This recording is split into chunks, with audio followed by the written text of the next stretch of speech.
Welcome to KR engineering and career guidance YouTube channel. మరి చాలామంది inter స్కోర్తో VIT integrated courses apply చేస్తూ ఉన్నారు, అంటే ఎంటెక్ కోర్సులు అప్లై చేస్తున్నారు మనకు విఐటి విద్యాసంస్థల్లో. దీంట్లో ఫీజు ఎట్లా ఉంటుంది, మరి 4 years బీటెక్లో మనకు విట్టి ద్వారా అయితే ఫీజు ఎక్కువ ఉంది, మరి 5 years ఇంటిగ్రేటెడ్ ఎంటెక్లో ఫీజు ఏ రకంగా ఉన్నాయనే దానిపై వివరణ అడుగుతూ ఉన్నారు. దీనికి సంబంధించి మనకు ఇంటిగ్రేటెడ్ కోర్స్ ద్వారా మీరు విఐటిలో జాయిన్ అయితే దీనిలో కేటగిరీ వారీగా మీకు ఫీజు ఉంటుంది. కేటగిరీ 1లో మీకు దానిలో కూడా కేటగిరీ 1 వారీగానే ఫీజు ఉంటుంది బీటెక్.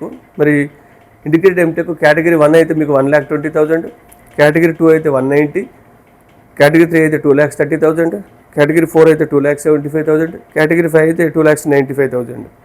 మరి మీరు ఈ ఫీజు ఉంటుంది కాబట్టి ఇది ఎవ్రీ ఇయర్ మీరు పే చేయాల్సి ఉంటుంది 5 years.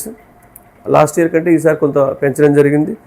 మరి ఇది ఒక మంచి అవకాశం కాబట్టి ఎవరైనా మీకు ఇంటిగ్రేటెడ్ ఎంటెక్లో జాయిన్ అవ్వాలనుకుంటే విఐటిలో మీరు తప్పకుండా ఈ ఫీజులు చెల్లించడానికి సిద్ధంగా ఉన్న వాళ్ళు జాయిన్ అవ్వచ్చు.